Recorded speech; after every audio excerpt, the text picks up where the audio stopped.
Hey, okay, let's not have a discussion about Will Smith and his wife, if you can call it that. I'm sorry.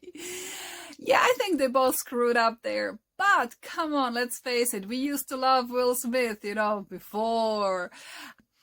Let's not just forget the beautiful movies he made, and he does have talent, obviously.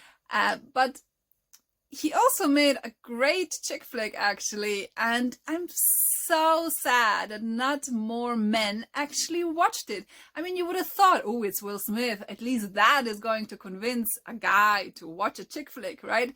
But no. So the movie starts with one of my favorite songs since I was little.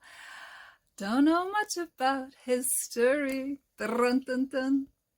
So I still love actually the whole message in it, and it starts right away with the basic principle. No woman wakes up saying, I don't want to be swept off my feet today. I mean, just watch it, please, come on. Because actually, I don't know who writes these movies, but it's true. We do want to be swept off our feet. You don't have to be perfect. You just have to be attentive. And as he says later on, obviously, spoiler alerts, she already said yes. So it's not your job to impress her anymore, right? It's your job not to screw it up. And I think that goes not just for the date, but for a marriage as well. Okay, let's say it's true, as he says, 60% of communication is non-verbal. It's body language. 30% apparently it's tone of how you say things, right? And the rest, what you actually are putting into words. So if this is true, then this is also why I never give a fuck about texting. How should you convey anything via text? Sure, a good, well-written letter is one thing. Words, all well and good, but once you meet in person, it all comes down to that as well. There needs to be chemistry and everything. So, doing something online for ages, on and on and on, and winking and flirting and saying and pretending and exaggerating, useless, pointless. So, with me, for example, it's like, okay, hello, say something properly. And if I see you can actually, do something else but wink at me, hate the winking. I might actually give you the time of day, and then please, sure, I can have a phone call as soon as possible, and then please, let's meet. Within a week, I want to see this person, because don't waste my time. Obviously, everything comes down then to who you really are, how we feel about each other, what the chemistry is like, how you behave, everything, like you're reading so many things, not from words, but from your body language, as he says. And it's true. So why on earth are we bothering even with online dating in the way we do? I think it's so stupid, but okay, sorry, that's just me perhaps. So this is all in the intro. The intro actually tells you everything already. The rest is comedy. But it's so on the money. What else is there? Hold on. He says, even a beautiful woman doesn't know what she wants until she sees it. And that's where Hitch comes in. He creates an opportunity for her to see him, actually see him. Because the good guys, let's face it, are usually too shy to approach a woman in a way that would, let's say, impress her. Unfortunately, we women need to be impressed. Maybe we could reconsider our approach as well when it comes to men.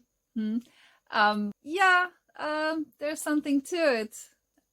You tell me. You cannot use what you do not have, Will Smith's character says. So if you're shy, be shy. If you're outgoing, be outgoing. So don't pretend to be something you're not. I mean, this is so spot on. Come on.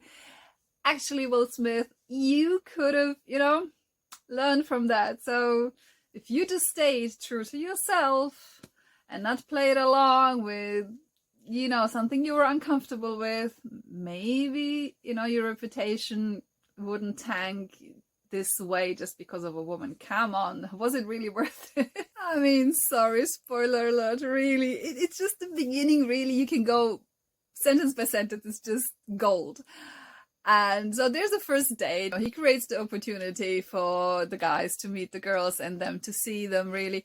So he says, the key tonight is to hang back, give her some space, but don't be too far away. So, when she does try to make a connection, you're all there, hello, and, but great advice, I find. I mean, it's something I do myself if I go with people somewhere. It doesn't matter if a friend or a date. So after a show or something, or the movies, if the weather is nice, you go and walk a little, talk a little, you ask her questions.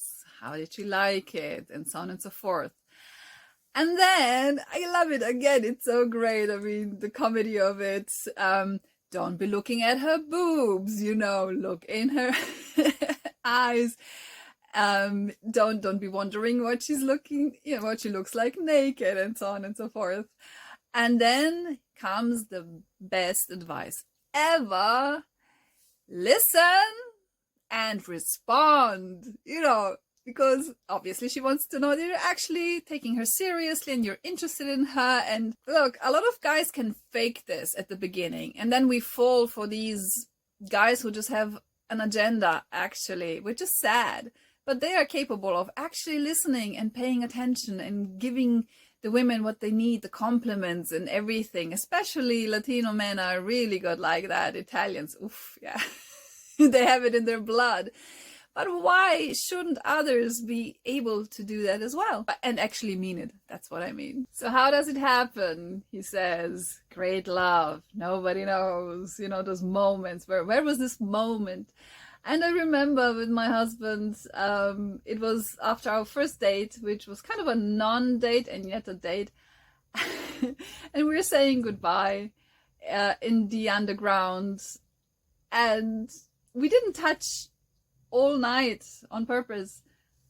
And then we kind of went for a hug and we bumped each other's heads. That was the moment for me that was so endearing. And that's what actually made me fall for him.